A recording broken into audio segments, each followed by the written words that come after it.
Hello, welcome back to Tiny Easel Trading. This is Ian here. I've gotten minimal feedback so far, but of the feedback I've gotten, I got some stuff like, I like your videos, even though I don't know what magic is. And I was like, that's cool. But I thought it'd be cool to talk about magic and what it is and explain that. So I'm not the best teacher of how to play exactly, and I'm not going to try to do that, but I'll give a quick overview of what it actually is, how it works. The best way I've heard it described is like a mixture of chess and poker, because there is a component of like there's the best move to make at any point, and a sort of puzzle of planning out your moves ahead of your opponent and trying to outsmart them, I guess you could say. But then instead of playing with a set of constant pieces, you're playing with the deck that you chose to build, with whatever cards you wanted, basically. And you don't have all your pieces on the table at the same time at the start of the game. You play out the cards as you draw them. So it introduces this element of chance that makes it possible for less experienced players to compete with more experienced players, which makes it levels the playing field a bit. And it's not like it's completely random. If there's a really good player and a new player, there's like 1 in 10 games the new player will win potentially because of chance. But generally it's mostly about skill. But just that little bit of randomness makes it more approachable, I think, than other games like where intelligence is relevant.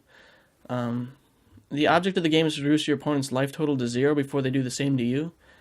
And you both start at 20 life, and then you use like spells and creatures to attack one another.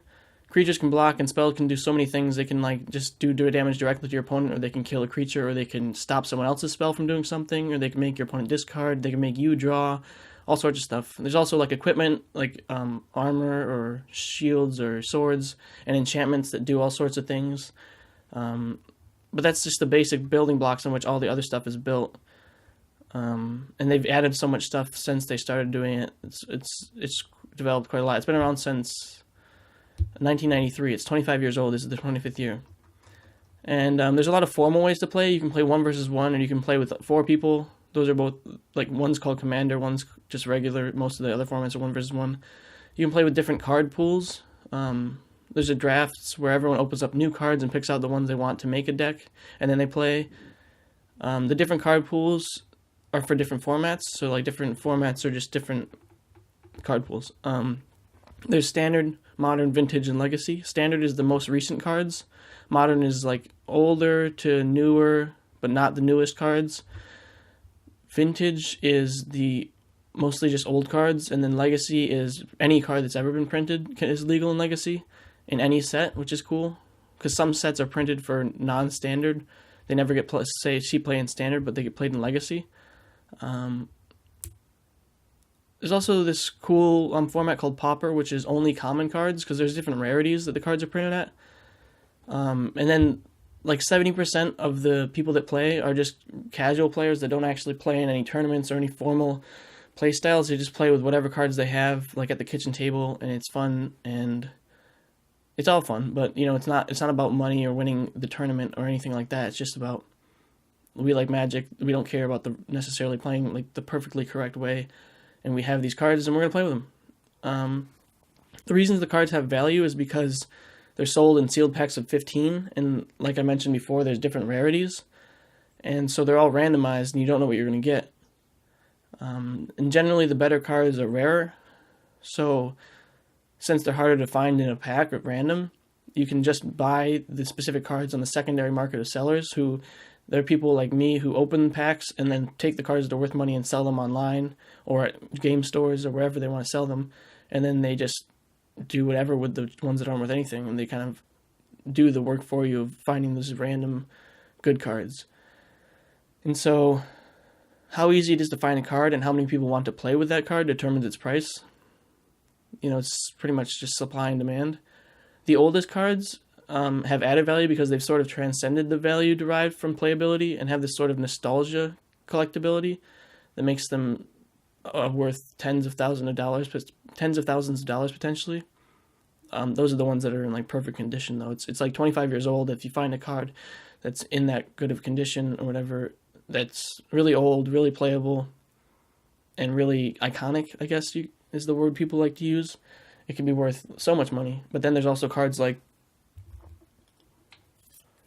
Overflowing Insight, which is a mythic. That's the rarest there is. But it's just a bad card. It's 7 to cast. Target player draws 7 cards, which is a strong ability, but it's also 7 to cast. So it's like, what are you really going to do with that? So it's worth like 38 cents. So that's cool because they're all just the same thing. They're made pieces of cardboard printed with pictures and fun little captions, and they do spells, and they're all the same thing. But one can be worth $10,000 and one can be worth 10 cents, which is kind of confusing because, like, what is value? Why are these cards worth money? It's just paper. But I always say, money is just paper. It's all just paper. The reason anything's worth anything is because we decide it's worth something. So I think it's kind of cool that this group of people have created this sort of independent market. And, it's like, if I'm going to spend my money, I could invest my money in Wall Street or something, but that's just fake money too. It's real money, but it's not real because money's not real. And I don't really know where it is. And if I buy these cards, I have all the value in my room in front of me, and I can liquidate it whenever I want. And I can look at the pretty pictures, even if it's not worth anything. Doesn't that look cool? I open a pack, it's either worth money or it's not, but I still have something at the end of the day. And I can still use this to play a game with. Worst case scenario, I just have toys. I love toys. So that's all I wanted to say for now. Thanks for people who have been watching the videos and telling me what they think about them. If you like this description of it, that'd be good to let me know. Either you can message me or write something below, or like the video, or send me an email, or write me a hand letter, or there's